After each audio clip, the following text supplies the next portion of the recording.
Olá pessoal, tudo bem? Eu sou a professora Carolina Claro e esta é a aula sobre refúgio do curso de Relações Internacionais da Universidade de Brasília na disciplina Migração e Refúgio. Na aula passada eu falei para vocês sobre as circunstâncias da proteção internacional da pessoa refugiada e agora a gente vai discutir um pouquinho sobre as cláusulas de cessação da condição de refúgio, também as cláusulas de exclusão e algumas outras características específicas relativas à condição de pessoa refugiada que não foram discutidas na aula anterior. Então, se a gente olhar para o artigo 1C da Convenção da ONU sobre Estatutos Refugiados, nós veremos que são enumeradas algumas cláusulas de cessação. O que significam essas cláusulas de cessação? Elas representam o fim da proteção internacional à pessoa refugiada, ou seja, pelos motivos enumerados no artigo 1C da Convenção da ONU sobre Estatutos Refugiados, a pessoa não mais faz jus à proteção como pessoa refugiada. Porque lembrem lá do início do curso, início da aula também sobre refúgio.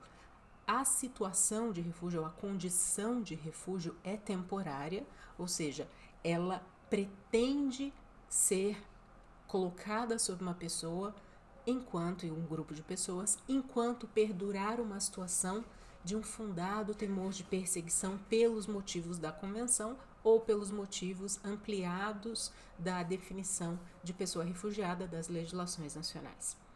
Então, quando a gente fala de uma proteção temporária, claro que há situações em que as pessoas passam anos, décadas dentro do arcabouço da proteção internacional de pessoa refugiada. Mas quando a gente pensa numa situação de pessoa refugiada, é para ser uma condição temporária. Portanto, as cláusulas de cessação, elas devem, segundo as instruções do Alto Comissariado da ONU para Refugiados, devem ser interpretadas de forma restritiva, não havendo margem para uma interpretação extensiva do artigo 1C da Convenção da ONU sobre Estatutos Refugiados. O artigo 1C vai dizer para a gente: esta convenção cessará de ser aplicável, nos casos abaixo, a qualquer pessoa compreendida nos termos da seção A. 1. Se ela voltou a valer-se da proteção do país de que é nacional. 2. Se havendo perdido a nacionalidade, ela recuperou voluntariamente. 3. Se adquiriu nova nacionalidade, goza da proteção do país cuja nacionalidade adquiriu. Ou 4. Se voltou a estabelecer-se voluntariamente no país que abandonou ou fora do qual permaneceu por medo de ser perseguido. Ainda. 5. Se por terem deixado de existir as circunstâncias em consequência das quais foi reconhecida como refugiada, ela não pode mais continuar recusando a proteção do país de que é nacional. Há uma outra disposição, o item 6. Tratando-se de pessoa que não tem nacionalidade, se por terem deixado de existir as circunstâncias em consequências das quais foi reconhecida como refugiada, ela está em condições de voltar ao país no qual tinha sua residência habitual. Se a gente olhar para esse artigo 1C, e eu convido vocês a lerem com mais atenção esse artigo, nós vamos perceber que algumas situações, né, dentro dessas 6 cláusulas de cessação da condição de pessoa refugiada, algumas situações, ou as 4 primeiras situações, elas dizem respeito a uma mudança de situação do refúgio ou da situação de refúgio obtida para essa pessoa ou para um grupo específico. Então, se a pessoa voltou a valer-se da proteção do seu país, porque lá no artigo 1A, a disposição relativa à condição de pessoa refugiada é se não pode ou não quer valer-se da proteção do seu país de origem, independentemente de ser o país de nacionalidade. Quando, numa segunda hipótese, a pessoa readquire voluntariamente a nacionalidade daquele país, caso ela tenha deixado de ter a nacionalidade do país, também uma terceira situação, quando a pessoa adquire uma nova nacionalidade, e a quarta situação, quando a pessoa se restabelece voluntariamente no país em que tinha o fundado temor de perseguição. Ou seja, a pessoa se sentiu numa situação em que não mais perdura o fundado temor de perseguição com base lá nas situações descritas pela Convenção de 51 ou no caso definição alargada ou ampliada de pessoa refugiada das legislações nacionais, quando for o caso. Quando, então, deixa de haver esse fundado temor de perseguição, há a cessação da condição de pessoa refugiada, ou seja, não há mais necessidade para que essa pessoa tenha proteção internacional com base no refúgio, porque ela deixou de ser refugiada a partir do momento em que não há mais o fundado temor de perseguição. E também, quando a gente olha para as cláusulas 5 e 6 do artigo 1C da Convenção de 51, são situações que fazem com que o país volte a ser um país seguro, entre aspas, ou um país onde a pessoa refugiada pode voltar a residir. Não subsistem mais as condições que fizeram com que as pessoas se tornassem refugiadas naquele país. Então, por isso, quando a gente pensa na situação de refúgio, é claro que não há data para a proteção internacional terminar, mas é importante que a gente tenha em mente que a condição de refúgio é temporária, motivo pelo qual, inclusive, as pessoas em situação de refúgio tendem a ficar próximas ao seu país de origem, nos países vizinhos ou não muito distantes, de forma a voltar para os seus lares, para os seus países de origem, uma vez cessada, então, a situação que gerou a condição de refúgio. Além, então, das situações em que a cessação ou ao término do reconhecimento como pessoa refugiada, esse término ele pode ser reconhecido pelo país, no caso do Brasil. Se a gente pensar, o CONARE pode reconhecer que no país X não subsiste mais a situação que ocasionou o refúgio das pessoas daquele país ou daquele determinado período de tempo. O CONARE já reconheceu situações assim, em alguns casos, fazendo com que todas as pessoas que, com base lá no artigo 1C, 5 e 6, cláusulas 5ª e 6ª da Convenção de 51, fazendo então com que todas as pessoas que receberam reconhecimento de pessoa refugiada com base na situação do país que geraria sim uma condição de refúgio ou potencialmente geraria uma condição de refúgio, essas pessoas todas protegidas nessa égide, sob esse manto, nesse período de tempo, advindas desse espaço geográfico, não mais por meio de ato administrativo do CONARE, não mais são consideradas pessoas em situação de refúgio. Ou o CONARE, ou enfim, o órgão do país que trata do reconhecimento da condição de pessoa refugiada, pode determinar ou reconhecer o fim ou a cessação da situação que ocasionou o refúgio. Muitas situações pode ser que demore um tempo entre a saída da pessoa do país que a protegeu, do reconhecimento formal, da cessação formal pelo país da condição de pessoa refugiada, por falta de comunicação administrativa, por falta de registro de saída da pessoa, por falta de notificação de que a pessoa deseja voltar ou voltou ao seu país de origem, porque não subsistem mais as condições que a deixou numa situação de fundado temor de perseguição, que fez com que essa pessoa se tornasse pessoa refugiada naquelas circunstâncias específicas. Então, é importante a gente ter em mente também que nem sempre o reconhecimento da cessação vai ser imediato. É necessário, às vezes, claro, dependendo de cada país, um reconhecimento administrativo. No caso do Brasil, CONARE publicando sua decisão de cessação no Diário Oficial da União. Seja nos casos individuais, por análise individual, ou seja nos casos dos países, e claro também o nome das pessoas que já não têm mais a condição de pessoas refugiadas deve ser enumerado nessa publicação oficial para dar publicidade aos atos públicos. Uma outra situação, além da cessação, é colocada dentro da Convenção a situação das cláusulas de exclusão. O que seriam elas? As cláusulas de exclusão são circunstâncias sob as quais as pessoas não podem ser consideradas refugiadas.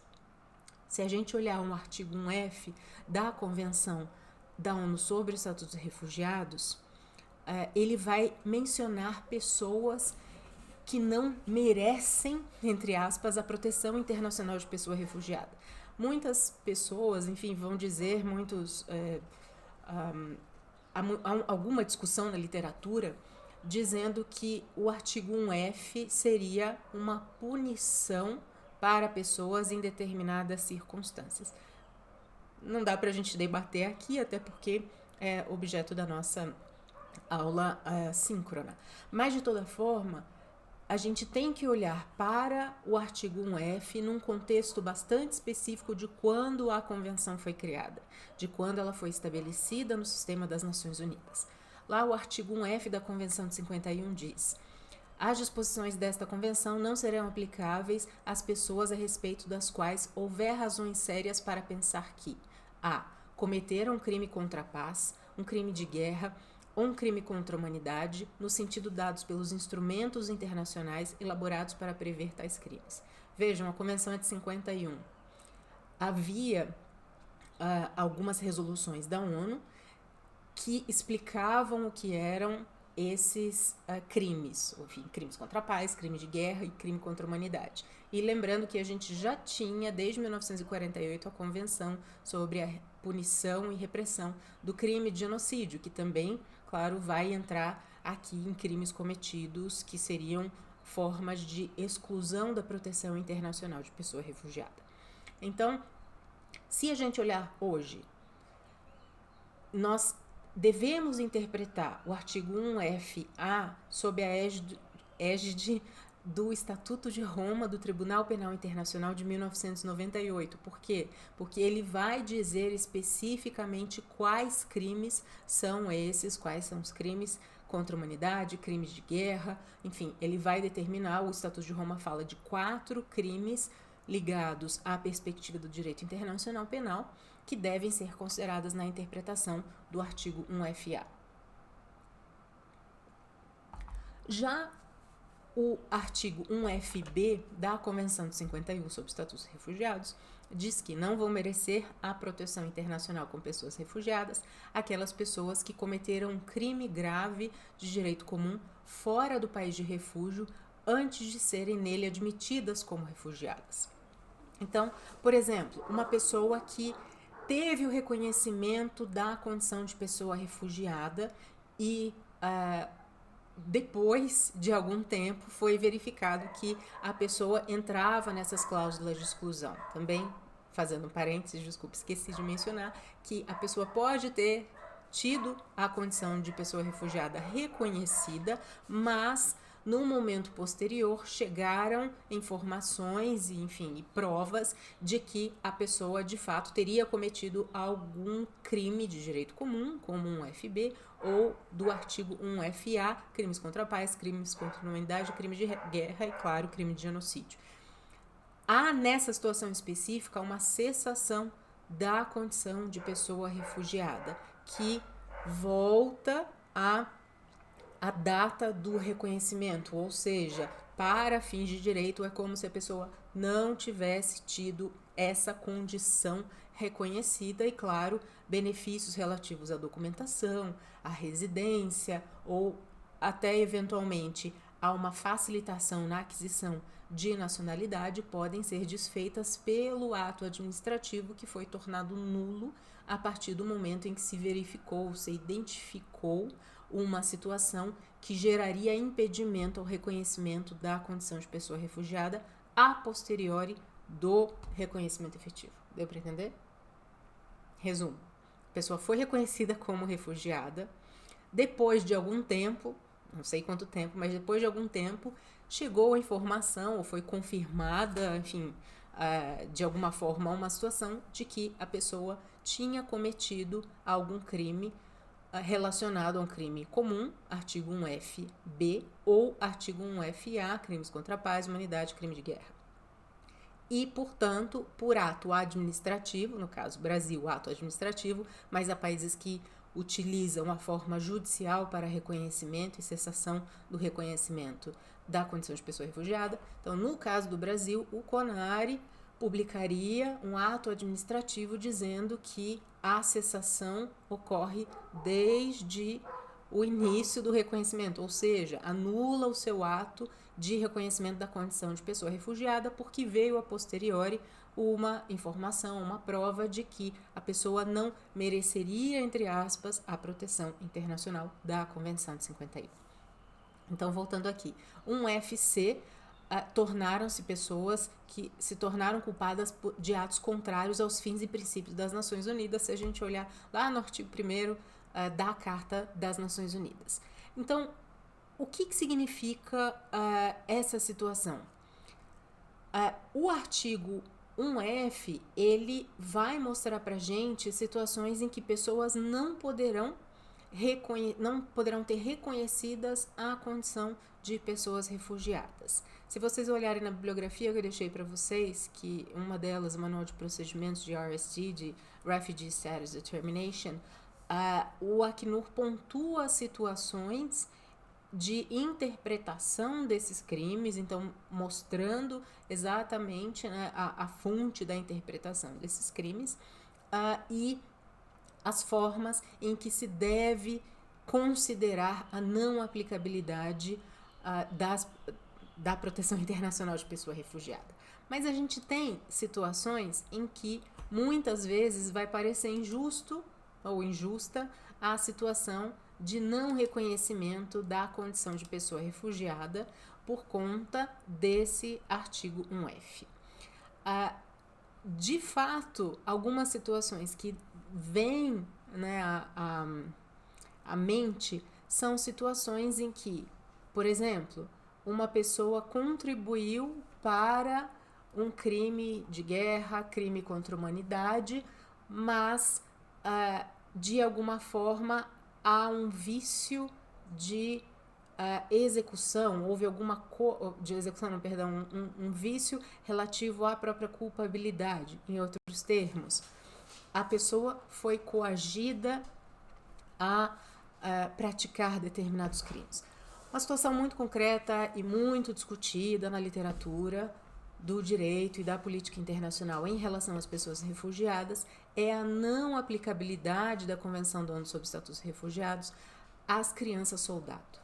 Então, quando a gente olha as crianças soldados, no primeiro momento, a gente sabe que são vítimas recrutadas para atuar em combates, para se tornarem combatentes. Há relatos terríveis sobre o recrutamento e sobre como essas crianças são levadas a cometer crimes, sejam numa idade jovem ou seja já como adultas. Mas no momento em que essa criança soldado deixa de ser soldado ou esse adulto deixa de ser soldado e eventualmente se sente perseguido pelo grupo que a tornou criança soldado, essa pessoa infelizmente não vai conseguir proteção pelo Estatuto dos Refugiados de 51 por conta justamente da possibilidade ou pelo reconhecimento, na verdade, de ter cometido os crimes de guerra, crime contra a paz, crimes contra a humanidade ou mesmo crimes de direito comum.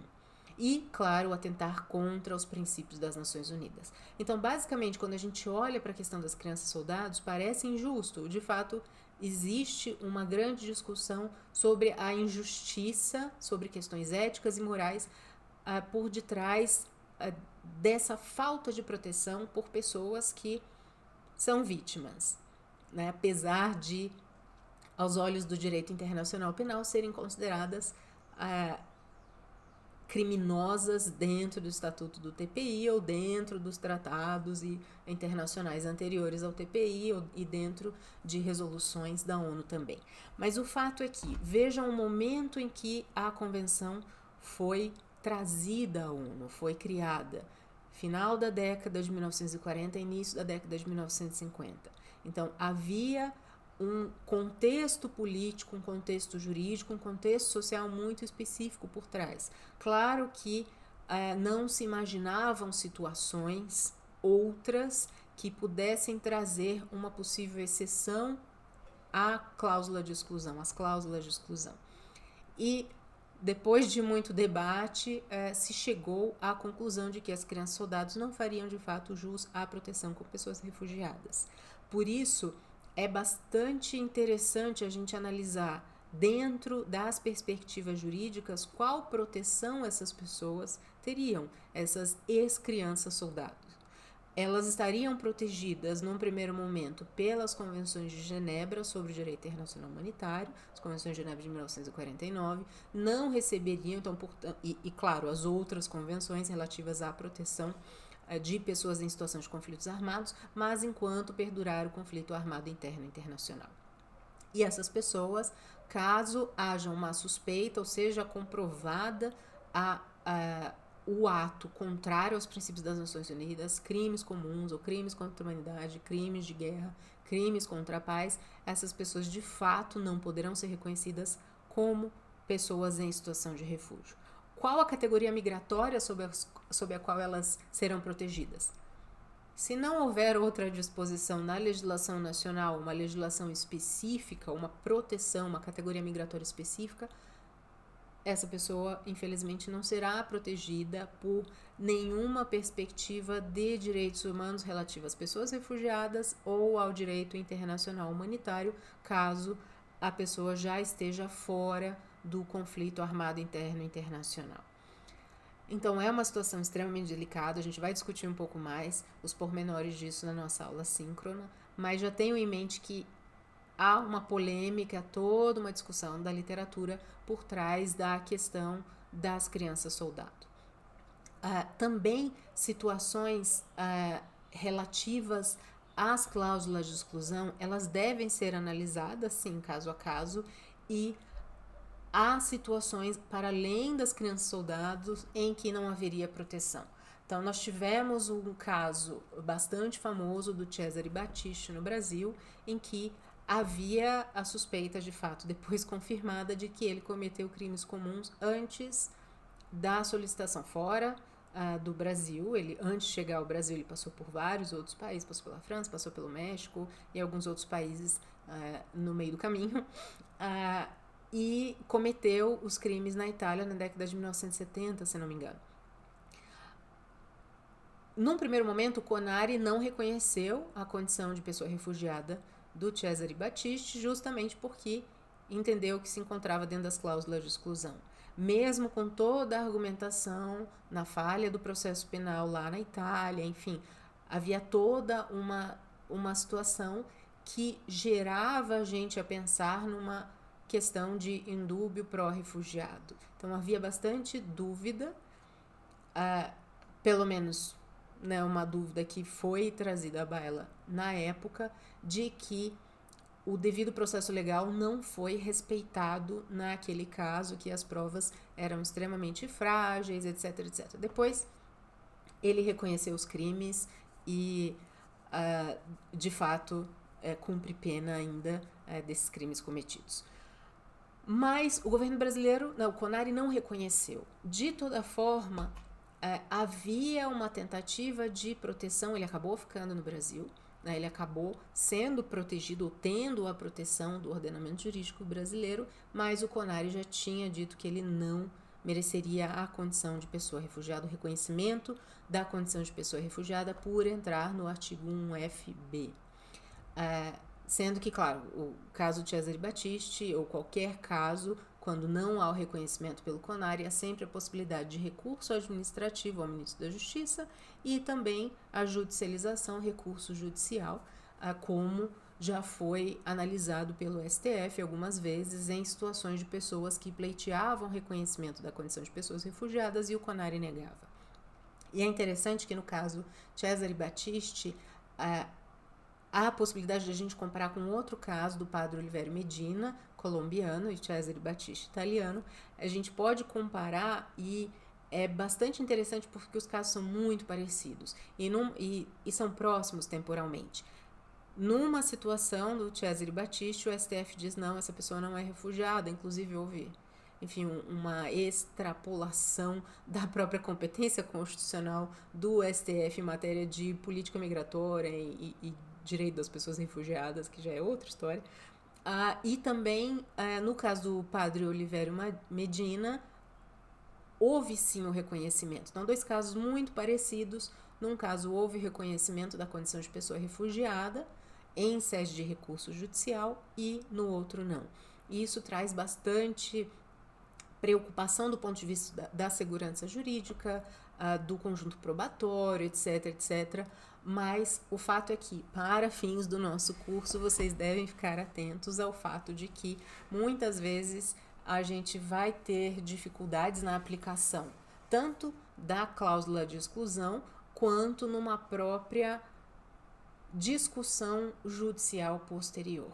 E aí eu entro em outra seara, porque infelizmente a gente tem um déficit muito grande de ensino sobre direito internacional das pessoas refugiadas nos cursos de direito, sobre direito internacional das migrações, direito internacional de uma forma geral, e aí vai, tá? Mas não é o local aqui para discutir isso, pelo menos não nessa atividade assíncrona. Voltando então, além das cláusulas de cessação, nós temos as cláusulas de exclusão do reconhecimento da pessoa refugiada e temos algumas outras situações específicas relativas à situação de refúgio. Por exemplo, algo que eu já mencionei nas nossas aulas é o refúgio prima facie. O refúgio reconhecido para um grupo específico que vem de determinado espaço geográfico num período de tempo específico por conta de situações que denotariam a situação de refúgio a todas aquelas pessoas. O reconhecimento prima facie facilita o procedimento ou o processamento dos pedidos de reconhecimento da condição de pessoa refugiada. Os casos, claro, vão ser analisados individualmente, mas a decisão é em bloco, certo? E há uma aceleração, uma rapidez maior, uma celeridade maior no reconhecimento quando já há a perspectiva de reconhecimento prima facie da convenção da condição de refúgio. Atualmente no Brasil nós temos reconhecimento prima facie para pessoas advindas da Venezuela. E também temos reconhecimento prima facie para pessoas advindas da guerra na Síria.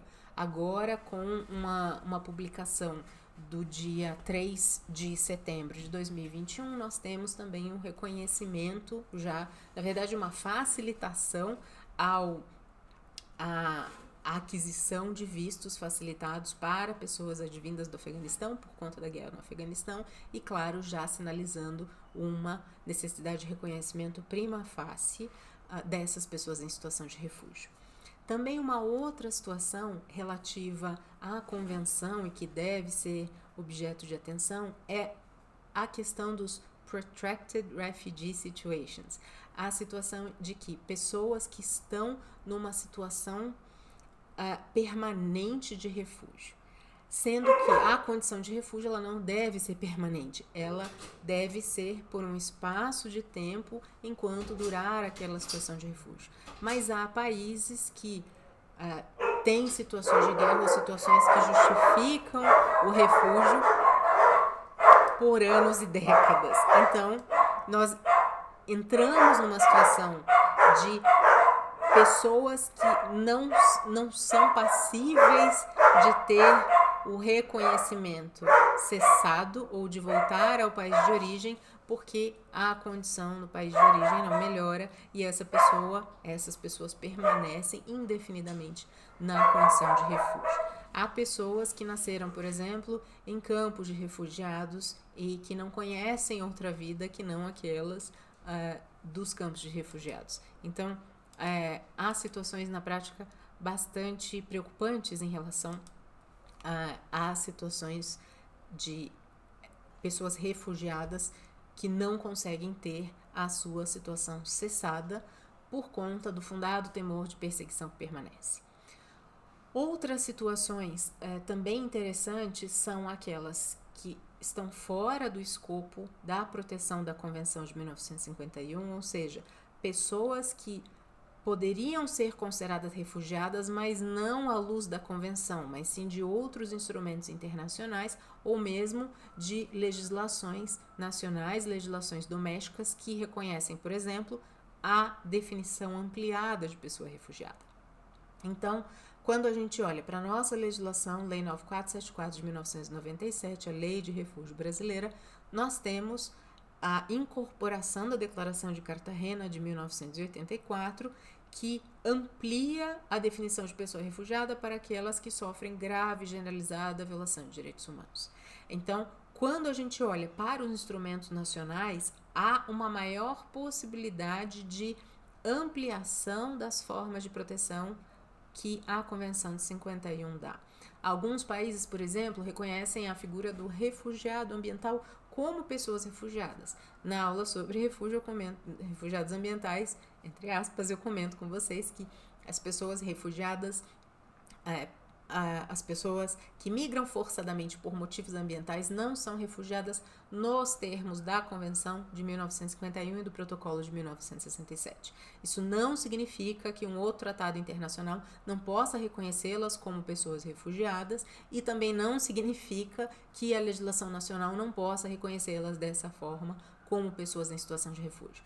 É claro que o próprio Acnur, enfim, pessoas que trabalham com refúgio há muito tempo vão insistir no fato de que a gente não deve proteger como pessoas refugiadas aquelas pessoas que são forçadas a migrar por motivos ambientais ou outros motivos que não aqueles da Convenção de 51, exceção de grave e generalizada violação de direitos humanos pelo contexto latino-americano.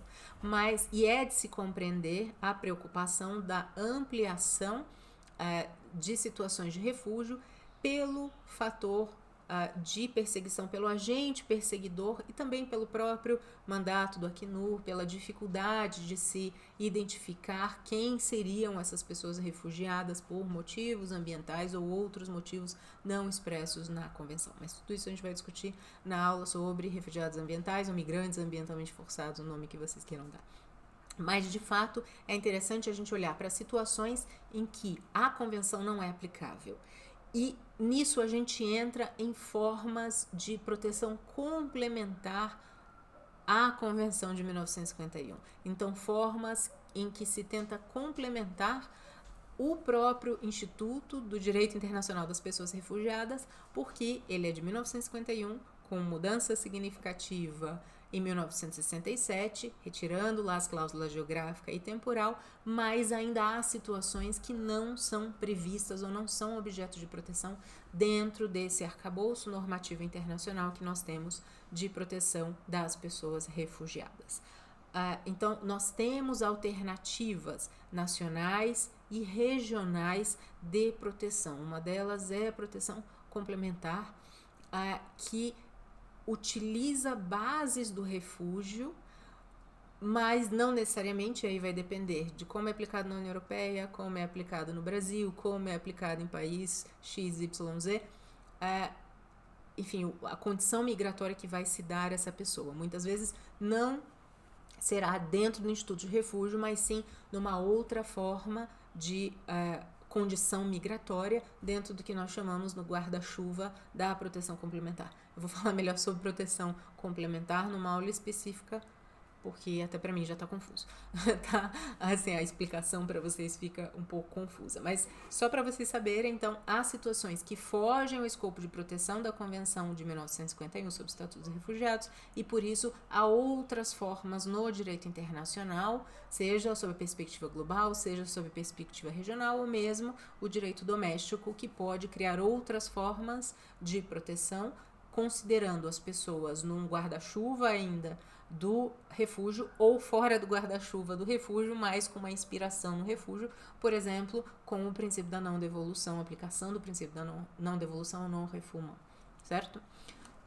Além disso, há outras situações bastante interessantes que são objeto de discussões e relatórios e de preocupações, de uma forma geral, do Acnur e, claro, dos governos, no caso, em relação às pessoas em situação de refúgio, que são os refugiados urbanos, enfim, o que também a questão de criminalização das migrações, há N situações que a gente vai trazer dentro da política migratória, né? Então, pegando ali um gancho com a política migratória criminalizante, por exemplo, que a gente já discutiu em aula,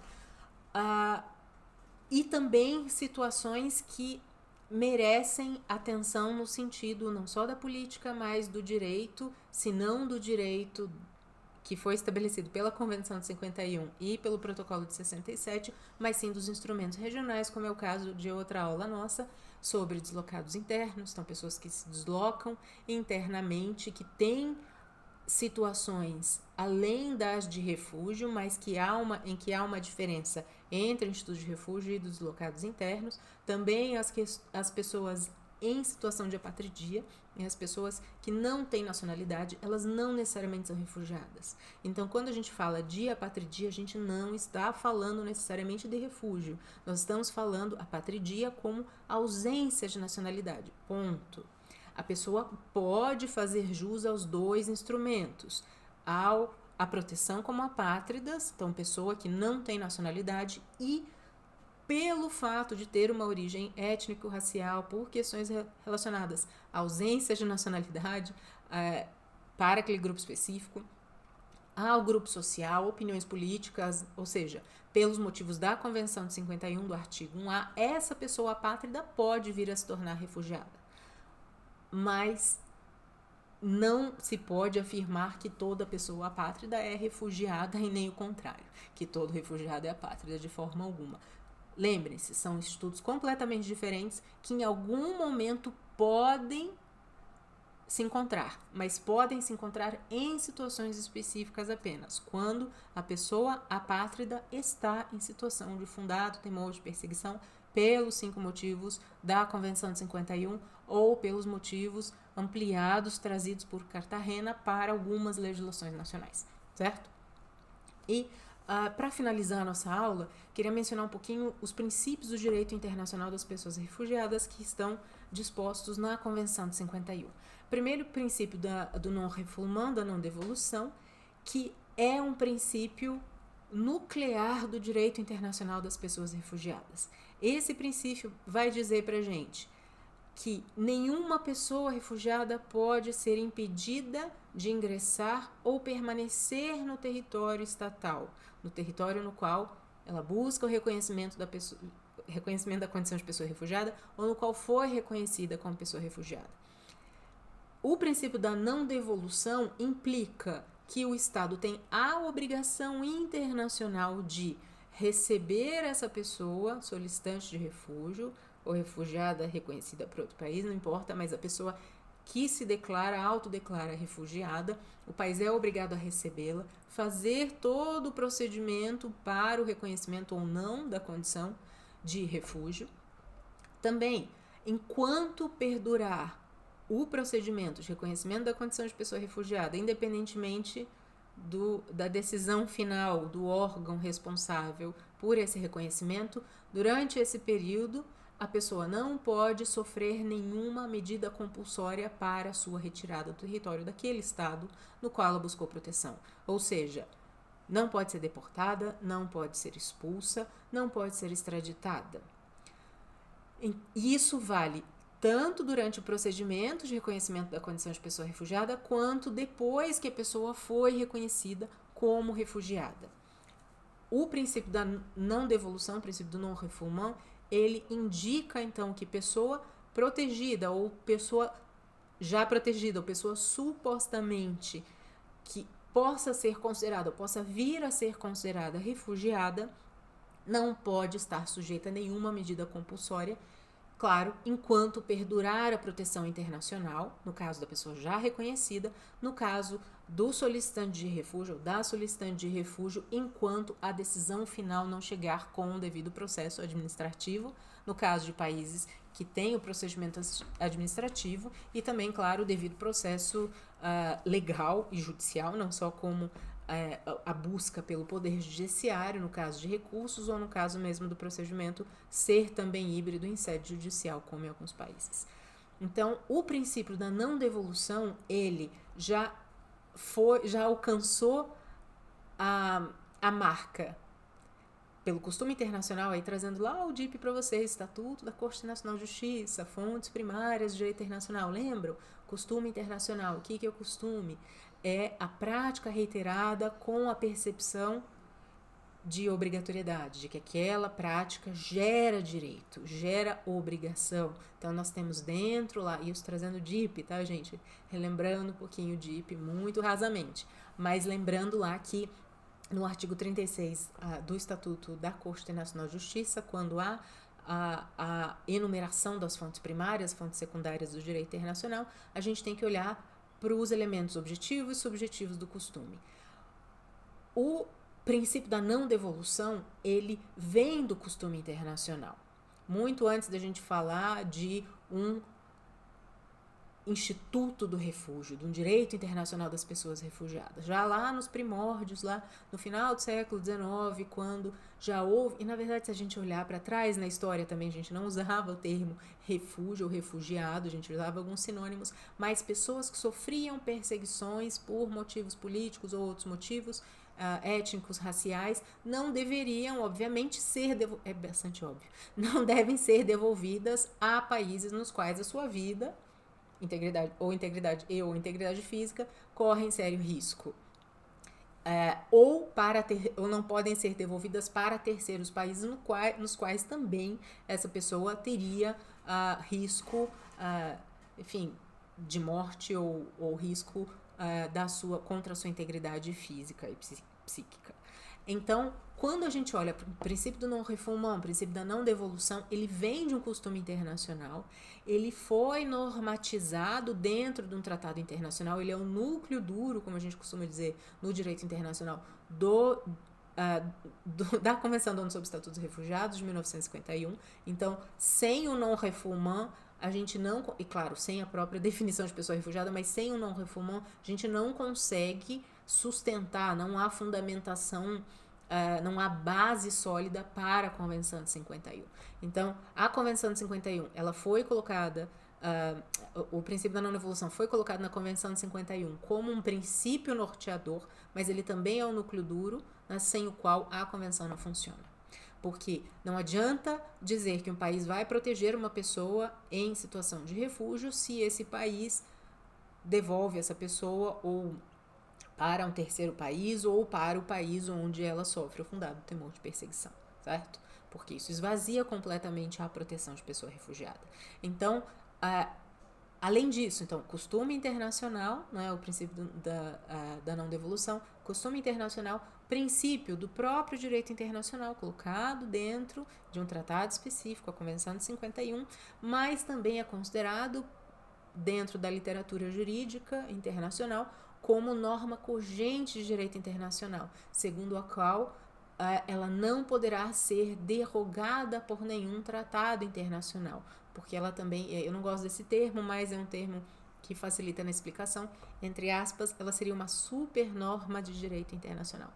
Não existem supernormas, tá, gente? Mas a gente olha a perspectiva das normas cogentes no direito internacional como superiores aos interesses dos Estados, superiores a todos aqueles princípios norteadores ou que geram, né, o que norteiam as ações dos Estados em política internacional, no direito internacional. Claro que muito na teoria, porque na prática, diante de violações, a gente tem responsabilidade, a gente tem como auferir a responsabilidade dos Estados e, claro, buscar as formas de compensação diante de violações de direitos humanos dentro da perspectiva da responsabilidade, também no caso de pessoas refugiadas, mas isso também é um outro assunto, tá? Voltando. Então, não devolução, princípio não refoulement, o costume de direito internacional é o princípio de direito internacional, é uma norma de direito internacional porque está dentro do tratado, é o núcleo duro do tratado e também é uma norma cogente de direito internacional. São pouquíssimas normas cogentes reconhecidas no direito internacional e a não devolução, sustentam muitos autores, é uma delas. Além do princípio da não devolução, a Convenção de 51 também traz o princípio da não discriminação, em relação às pessoas refugiadas e solicitantes de refúgio no processamento no processamento da solicitação e na própria proteção internacional que será conferida a essas pessoas. Por isso é que também, né, uma perspectiva que a gente fala, não só por isso, mas também de que as pessoas refugiadas devem ter seus direitos equiparados aos nacionais, mesmo não sendo nacionais do Estado que as protege, mas tendo uma igualdade de direitos e, claro, de deveres também. Outro princípio, o princípio da não penalização por entrada irregular.